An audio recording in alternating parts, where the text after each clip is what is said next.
You see it all over social media, right? People making a killing in trading. And it's so easy to think that's the fast track to getting rich. But let's ask a real question. Is it actually the right path for you?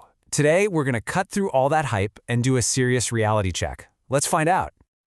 Okay, so this is probably the most important question you can ask yourself. And honestly, it's the one most people just skip.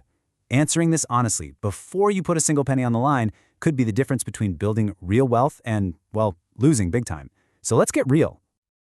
The source material on this is super direct. The answer is just a simple, blunt no. Now, I know that might sound a little harsh, but it's so important to hear. See, trading isn't a one-size-fits-all kind of thing, and figuring out why is the absolute key to making the right choice for your own financial journey.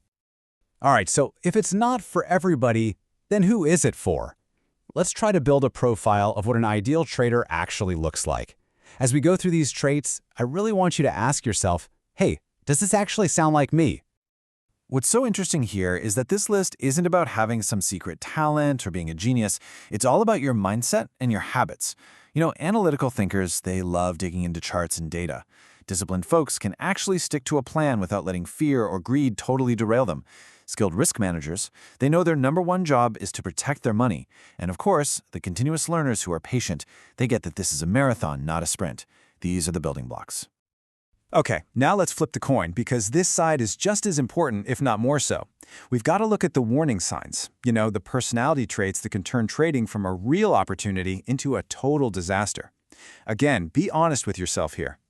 If you're someone who tends to make big decisions based on how you feel in the moment, if you're chasing some get-rich-quick lottery ticket, or if you just don't have the discipline to manage your money, then trading is like walking through a minefield.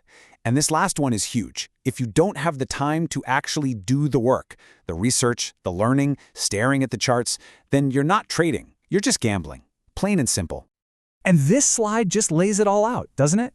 It perfectly shows the two different roads you can go down. It's like a mirror. On one side, you've got the mindset of a serious business owner. They're disciplined, analytical, and strategic. And on the other side, the mindset of a gambler. Impatient, emotional, and always chasing that one big score.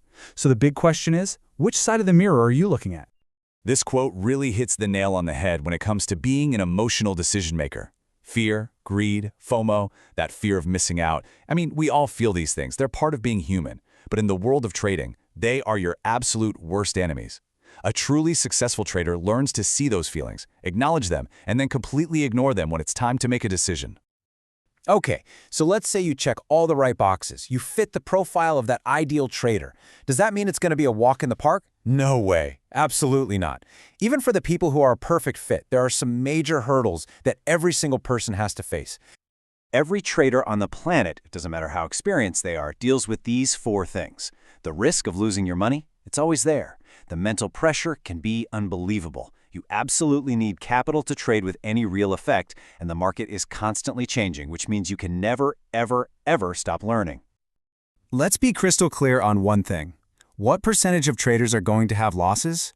It's not 90%. It's not 99%. It is 100%. Every single trader, from a total beginner to some Wall Street hotshot, is going to lose money. Losing isn't failing. It's a guaranteed part of doing business.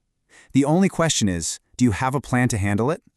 So all of this, the different mindsets, the challenges, it's all building up to one final, super important distinction.